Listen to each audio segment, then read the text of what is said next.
Deer students, welcome to our channel Ashish sir classes. আমি তোমাদের Ashis sir. আজকে চলে এসেছি আর একটা বিগ ব্রেকিং আপডেট নিয়ে। দেখো, এসএসসি পুরনো শিক্ষকদের ফিরিয়ে দিচ্ছে তাদের শিক্ষকতার চাকরিতে।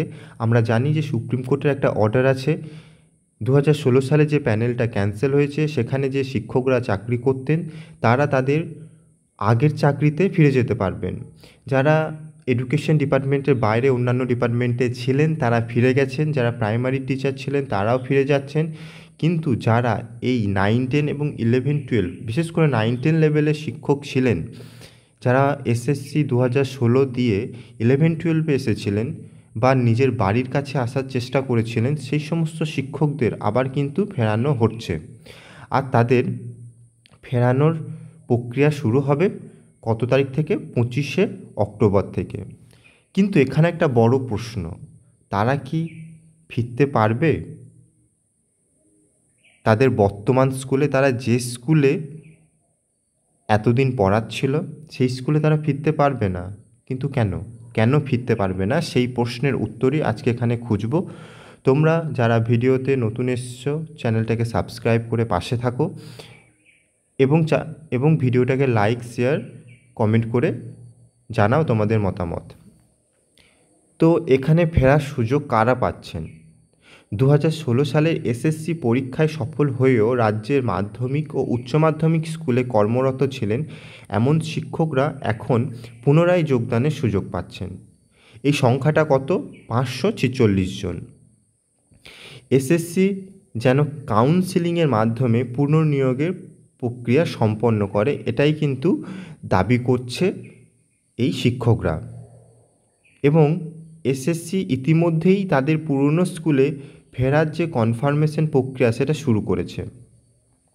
দেখা যাচ্ছে যে এদের মধ্যে এমন অনেক শিক্ষক আছে যারা 1999 সালে প্রথম এসএসসি পরীক্ষাতে কিন্তু উত্তীর্ণও হয়েছিলেন। মানে তারা একটা দীর্ঘ দিনের শিক্ষক। 2016 নয়, সালটা কিন্তু অনেক আগের। তো এসএসসি ভেরিফিকেশন ও প্রস্তুতির প্রক্রিয়া শুরু করে দিয়েছে। 25শে অক্টোবর এসএসসি 546 জন শিক্ষক শিক্ষিকাকে নথি যাচাইয়ের জন্য, ডকুমেন্ট ভেরিফিকেশনের জন্য ডেকেছে। বিকাশ ভবন সূত্রের খবর, 23টি জেলার বিদ্যালয় পরিদর্শক, ডিআই মাধ্যমিক যে দপ্তরকেও এর সাথে যুক্ত করা হয়েছে। ডিআই দপ্তর থেকে সংশ্লিষ্ট শিক্ষকদের নামসহ বর্তমান কর্মরত স্কুলের তথ্য, বিষয়, জেলা, ক্যাটাগরি ও এর বিবেচনার মধ্যে আসবে।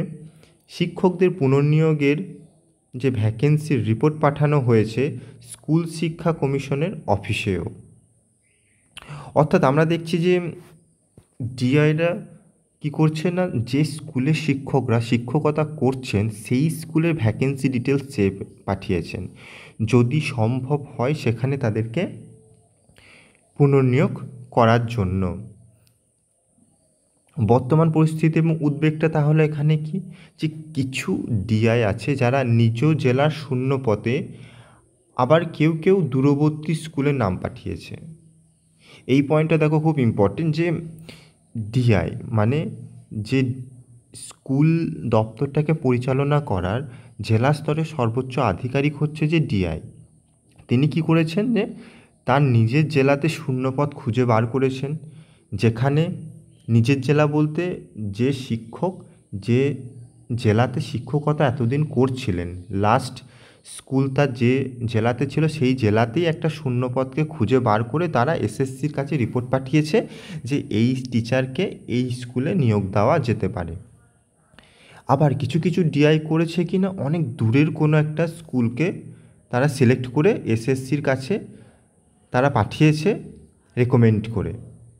এক্ষেত্রে কিন্তু প্রবলেম। তাহলে পরে দেখো, যে নিজের ডিস্ট্রিক্টে এতদিন শিক্ষকতার চাকরি করতেন তার কিন্তু ডিস্ট্রিক্ট দূরে পড়ে যেতে পারে, অন্য ডিস্ট্রিক্ট হয়ে যেতে পারে, বাড়ি থেকে অনেক দূরে হয়ে যেতে পারে। তো এটা তাদের কাছে একটা উদ্বেগের বিষয়।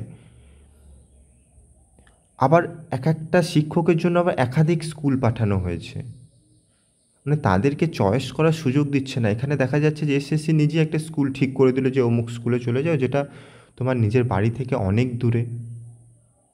সেখানে কিন্তু সমস্যা হতে পারে। এই প্রক্রিয়াতে যুক্ত রয়েছেন 2016 সালের আগের বিভিন্ন স্কুলের প্রাক্তন কর্মরত শিক্ষকরা। তা 2016 সালের আগে তারা শিক্ষক ছিলেন, আবার 2016তে শিক্ষক হলেন কেন? কারণ তারা 9-10 থেকে 11-12 পদমর্যাদার জন্য হয়েছেন। অনেক ক্ষেত্রে দেখা গিয়েছে যে শিক্ষকরা কী করেছেন না, বাড়ির কাছে আসার জন্য পরীক্ষাটা দিয়েছিলেন এবং নতুন চাকরিতে জয়েন করেছেন। দেখো, নতুন চাকরি জয়েন করলে কিন্তু মাইনের একটা পরিবর্তন হয়ে যায়, নতুন চাকরি নতুন স্যালারি শুরু হয়ে যায়, কন্টিনিউয়েশন যেটা আছে সেটা কিন্তু চালু থাকে না। তো এই ক্ষেত্রে তাদের সমস্যা হবে, বেতন হ্রাসের একটা আশঙ্কা তো থেকেই যাচ্ছে।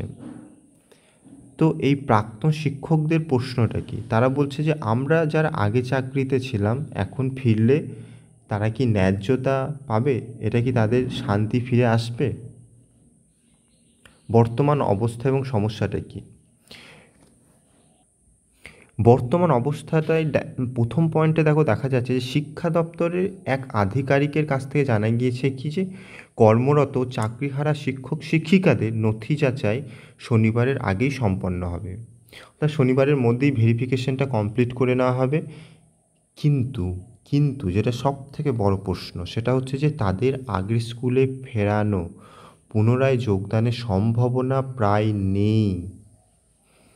কারণটা কি? কারণটা হচ্ছে যে সুপ্রিম কোর্টের নির্দেশ অনুযায়ী পরিস্থিতি নতুনভাবে পর্যালোচনা করতে হবে, অর্থাৎ যে শিক্ষক যে স্কুলে ছিলেন তাকে সেই স্কুলে রাখা যাবে না, এরকমই একটা ইনডাইরেক্ট বলা হয়েছে।